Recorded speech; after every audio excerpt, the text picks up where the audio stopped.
Episode 2, season 4. I was about to say season 2, episode 4. We flipped that bad boy. We are back. It's going to be a good one. Otis has a topic for you guys. Otis, before we get into all the pleasantries and start thanking people, what are we talking about today? Let's hook them quick. Oh, man. Here's the hook. Building wealth from scratch. Think about grandma's favorite recipe, right? Maybe grandma's pie, grandma's biscuits, whatever that is, right? I don't know what your culture is, right? For me, it's like collard greens or something like that, right? And you got all of that stuff that goes into it. Well, we're going to be talking about how to build wealth from scratch, man, with the best ingredients of the recipe. So super fired up to be back with you guys. You said this is episode 2, season 4, right? Season 4. Yeah, the last time we talked about money was one of our top played episodes. So it's no surprise that we're bringing it back to you guys again because this is what we do for a living, so we might as well show you what we do for a living, talk about it, and see if we can help a lending hand. Because some of you guys, y'all slid in the DMs after that last episode we talked about money. It's like, whoa. So it kind of came to fruition that it seems like we got to put a little bit more content like this out for them. So. Yeah, I think what's important today too, man, is I know that we're getting very close to the edge. So compliance, there's going to be a lot of things that we're talking about today. I mean, talking about crossing the line. We can't cross the line because we have licenses that hold us accountable if something is said crazy and misrepresentation and all of that. That's just my disclaimer.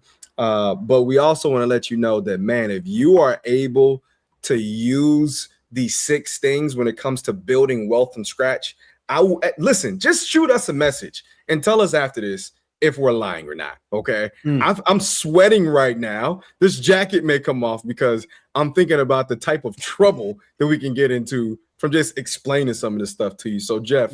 Do everyone a favor that's watching on YouTube. Keep your jacket on. Okay, I'll keep my jacket on, right? I don't want the sweat marks to show. I'm nervous right now, right? Because we are built different. So we got these 6 topics. So let's jump into it, shall we? How about you lead us off? Yeah, man. So the first thing that goes into that recipe that you were talking about, you gave people an example. I'm gonna hit my culture a little different. In my culture, it's a pupusa. Okay, if some of you guys don't know, I'm Salvadoran, and the pupusas, you're gonna layer that background. So the first thing you gotta get is you gotta get the masa ready and get it going. So the first thing, the masa in our example is you gotta take care of your family first. Otis, when we talk about taking care of the family, what's the first that comes to mind? First thing that comes to mind is that it doesn't do us any good building wealth, not unless we learn how to protect the wealth. And you foundationally have to start with something like life insurance. So when we say life insurance, Jeff, there are several different types of life insurance that are out there. We surely cannot get into the degrees of how that works, right? Yeah. But the thing that comes along with life insurance is that life insurance is not how it was used back in the day.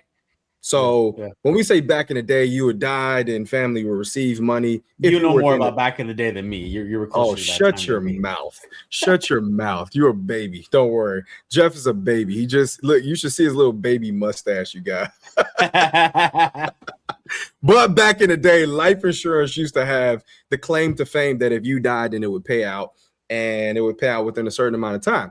But life insurance is something you should consider, because what happens if something unexpected happens, something like a serious illness or an accident, maybe a lawsuit, and it takes away your ability to earn, or whatever you've accumulated, whatever you've built is just wiped out in one move.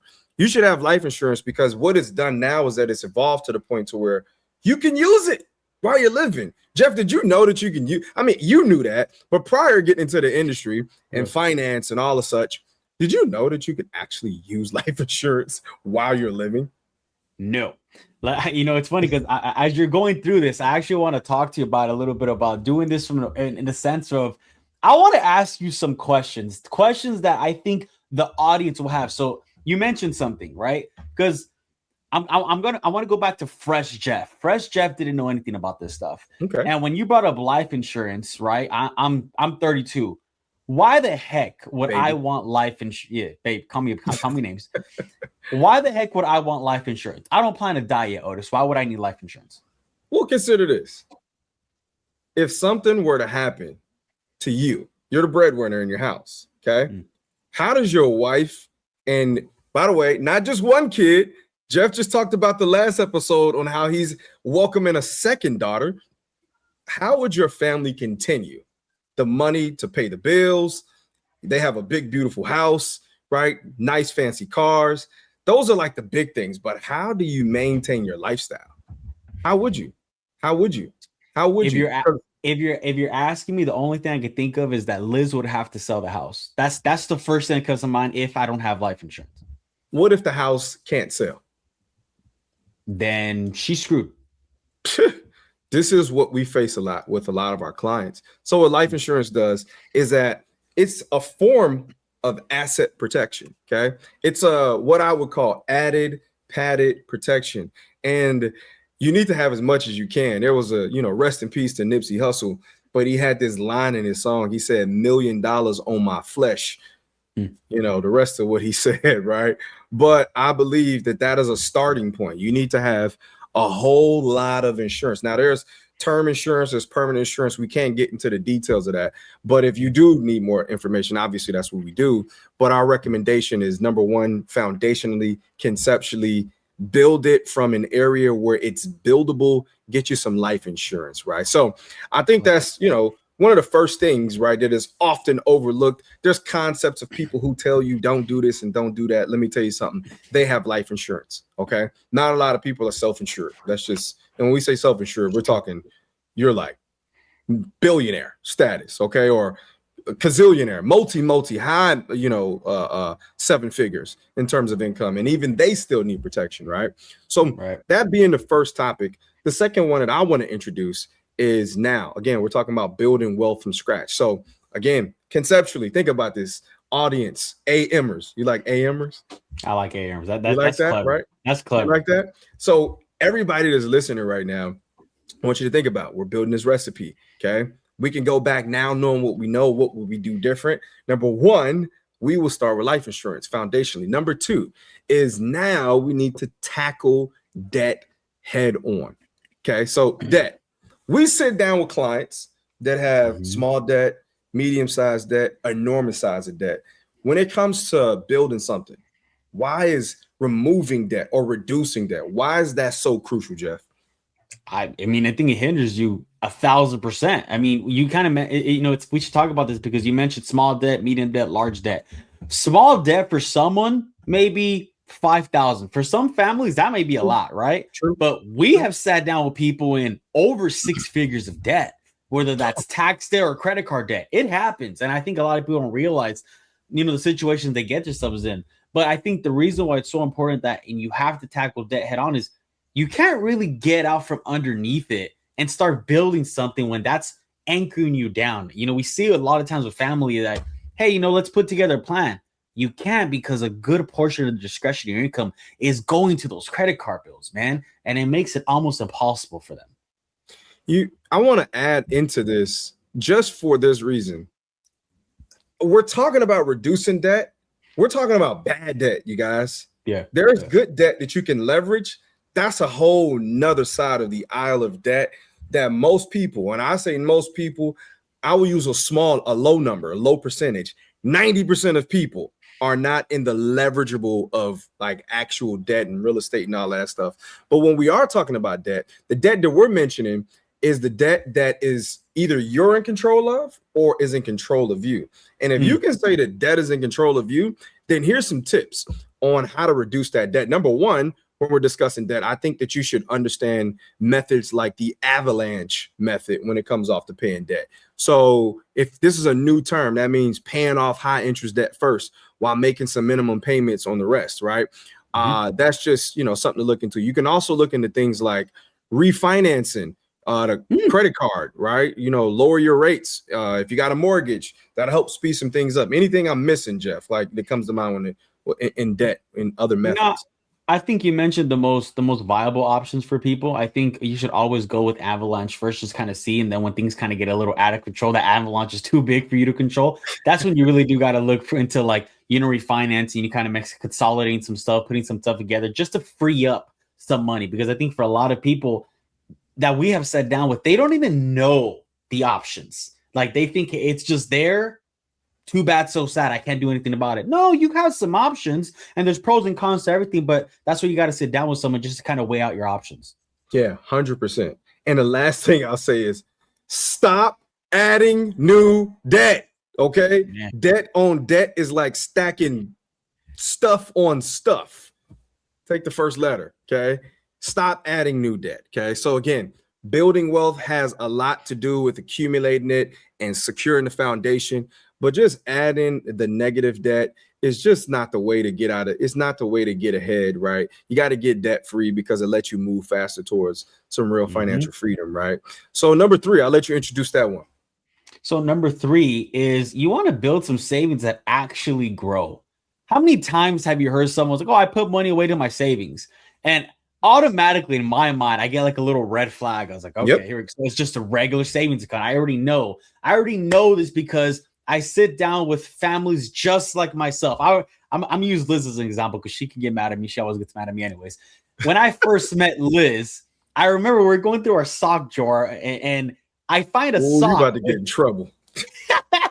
Don't worry, it wasn't anything crazy that I found in the sock. But I found money inside the sock. And I'm like, what's this? And she's like, that's my money. I was like, why do you have a couple $100 inside this? I think it was like $500. I'm like, why do you have this money inside the sock? Just in case I need it. I'm like, but it's not doing anything. And, at the time, like, this isn't doing anything for you. Why? And we got into a whole argument, but culturally, she never really learned any other way. That's how she learned to stash money away. Yep. Right. But we're not taught about how, inflation's eating your money, this and that. So what I want to talk about is how you can actually grow your money, right? And it still be safe. So what are some options that people have where if they need it, they can take it. If they don't need it, it's growing. What are some options they got, Otis? Well, first of all, you need to put something on automatic, right?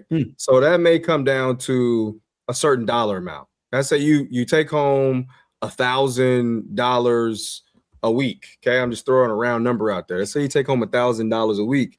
If you don't have the habit of saving, then one of the things that you can start doing is either 1, take a dollar amount, or 2, take a percentage. A percentage is most preferred because a percentage is something that is fixed, right? A dollar amount can just you said inflation, right? You can lose money over time. But number 1, start automating. So put $100 away every week, or here's a better one. I'm gonna give you a rich tip. Take the first hour of each day that you earn at your job. For instance, if you make $20 an hour, then pay that to yourself every day. That's another dollar amount that you can put away as well, too, right? Okay, and then just keep this like consistent. 3 months, 2 months, visit it at 6 months. At 6 months, if you have the ease of the discipline, then increase it, take it to the next level, right?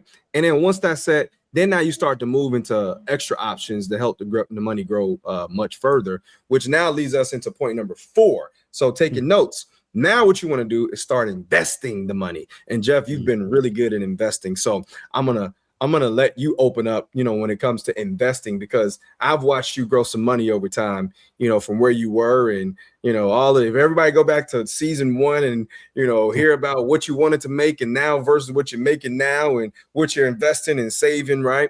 Where would you start? Where's somebody start investing at? I think they just have to start, period. But I think when they have to actually start is you have to start with dollar cost averaging. I remember the first time I heard that term, I had no idea what it meant. Right. It was one of those things where, like, what do you mean you could just put away money and whether you buy it high or low? Because that's always what we hear. Hey, you got to make sure you buy it at this dollar amount versus this dollar amount. And I think that for a lot of people can make things a little confusing.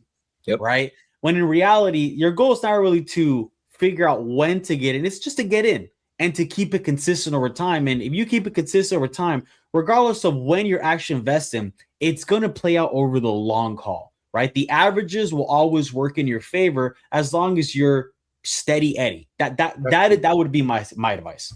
That's key. The averages will work in your favor. It's a low key nugget when you consider, like, what is he saying right now? Because if your number 1 problem, when Jeff said, is to start, first of all, you have to eliminate that. Second, here's where a lot of people are going to be confused. So let me get you very clear on this. The market is always going to be volatile, meaning up and down and up, right? Mm-hmm. It is not, it has, starting investing has nothing to do with timing the market. It's actually time in the market, if that Oh, makes that's sense. good. Right? You need to have more time in the market because of what you're mentioning, which is dollar cost averaging, investing, things like that. Because, again, you can put your money into things like index funds, ETFs, right? They all track the overall market, right? You can put it into anything. But if you don't start someplace, then your money is never going to start accumulating the most powerful tool, which is compound interest, right? Man, say that So again. number 4 is, see how we just put that together, right? 3 to 4, right? Start investing, right? If you guys like that, then I want to tell you guys for our next point is, no matter how young you are, listen, I want the 30-year and younger crowd to hear this right now. Okay, I'm gonna say 35 and younger. 35 and younger. It is never too early to start planning for retirement. The earlier you start, the faster you get to retire. Does that make sense? Right? So planning for retirement. Give us some situations where, Jeff, when you're helping clients, or maybe you're making it comfortable for people to grasp the concept of planning for retirement as early as they can. I think it starts with exactly what you said. The earlier you invest, the quicker you can retire. See, I think what we have been sold is the bill of goods. Everyone that we ask and we sit down with them is, hey, when's retirement age? Why does everyone say 65? It's a lie. But I want you to conceptually think about that. Why do we say 65? See, old and dusty. That's why.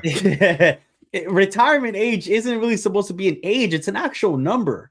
If you have the number invested throughout your portfolio, what we call your FIN number, your financial independence number, you don't need more income. You have it spread out throughout your portfolio, which will pay you in retire, which means you don't have to wait until 65. You could retire at 55 if you want. You just need the number. And I think that's what a lot of people, like you mentioned, 35 and under, if you're listening to us, you got to start investing now, right? If you want the early retirement life, you have to start investing as early as possible, because the number one thing you have on your side is time. Damn it, time. Nationwide.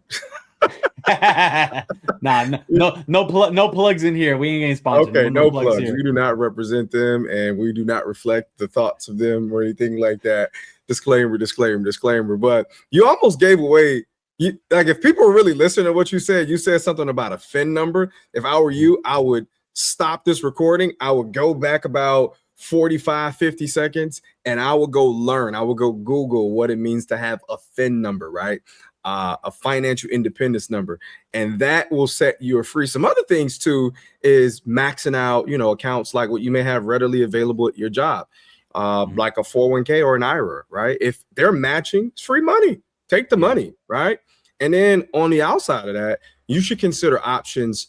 I'm not going to use specific names. Okay, I told you guys we're going to get really close to towing the line, but you should get familiar with terms like cash value life insurance.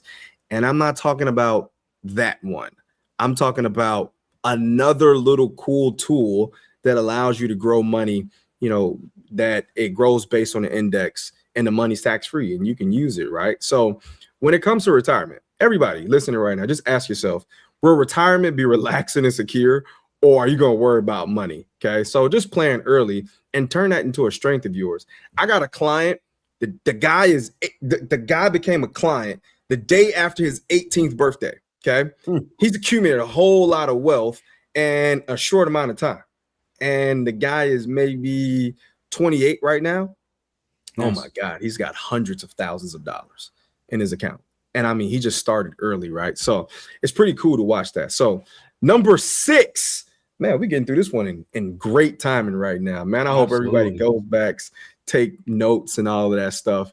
But the number 6 is that I want people to think about something that builds longevity. I want you to think about something that lasts, because I really want you to focus on number 6 is what we'll talk about is a legacy. So when it comes to creating and maintaining the wealth and accumulation of all of this stuff that we're talking about, right? when we say think about a legacy, what does that mean to our audience listening right now, Jeff? I think it's more about not just what's going to be left behind, but how that money will be delegated. And I think a lot of times we don't think about that, right? I've sat down with a lot of people that, oh, I'm going to leave X amount of dollars behind. Let's say you leave $1 million behind. Who's to say that the person inheriting the $1 million actually has the financial literacy to do something right with that money? Whew. I'm writing that down. Like, Say that again. what if they just blow it? What if their idea of getting $1 million is buying some cars, having some fun, going on some vacations? That's a nice lifestyle, but that doesn't do anything to set them ahead. What about kids? What about actually setting up plans for them? You see, there's a lot of stuff that when we talk about legacy, it's how will my money today impact my daughter's children's children? And I think that's a lot of times what gets forgotten. And we're just thinking about the next generation, not generations to come. Powerful. I just learned that money that is passed along. So if somebody does create, say, a trust, will, and they're designing things, I just learned a crazy stat is that whatever the amount of money, it goes away in 18 months. Yeah, that is crazy. That is a crazy stat. That is insane. And then I look of things. Sorry, you guys that are listening. I'm about to nerd out here for a second. There is two families in America that they have this historical relevance. There is the Carnegies, and then there's the Vanderbilts. They both were prominent names, made lots of money. The difference is that one was thinking legacy long term, and one was just thinking great job, we've done a excellent job with accumulating wealth. And that family ended up being the Vanderbilts. They lost their family wealth, which was created, I don't know what today's terms what it would be, but I would say billions, right? They lost billions within a very short window. I don't know the exact time. Go look this up. But now you have Carnegie, who has this extended a livelihood in their family when it comes to wealth. So when you think about legacy, yes, we're talking about trust and wills, but also think about what it means to create that for the kids, right? And what are the plans that are in place? Because what the real question should be is, do you want wealth to just stop with you, or do you want to help build a stronger future for your kids and beyond? Because planning a legacy is going to be the reason where you turn from leaving that burden or leaving an actual legacy, right? So these are the 6 items, right? And these 6 steps that we talked about. I think we talked about life insurance, getting out of debt, smart saving, right? Steady investments, things of that nature. But if you want to tailor some of these specific ideas, I think that is a really good opportunity for you guys to reach out to Jeff or myself, see how this stuff works. But if not, there are tons of books that are out there. You got any book recommendations for anybody? Yeah, Money, Wealth, Life Insurance. Short, sweet, to the point. Yep, I got it right here. I'll actually, what I'll do is I'll drop it in the YouTube in the comment section so you guys can actually take a look at it. 60 pages, you can knock it out in a couple hours, but I think once you read that book, you get a real foundation of what it is that we're talking about today. I love that. I love that. So with that being said, ladies and gentlemen, we hope that you took a lot away from season 4, episode 2. Again, we told you there's something different about this season. I don't know if it's just the maturity of being on this microphone, but it is flowing right now. And I hope that you guys are a part of this journey. Again, please do not get us in trouble by sharing with too many people, hint, share with a lot of people, right? But we tried to get as close to the line as we possibly could with helping you with, I guess, some free consultation in some degree, right? With helping you guys understand this, right? So that's it for season 4, episode 2. This is the Alpha Mentality Podcast. This is Jeff. I'm Otis. And episode number 3. Oh my God, it's a grand one. Looking forward to seeing you guys then.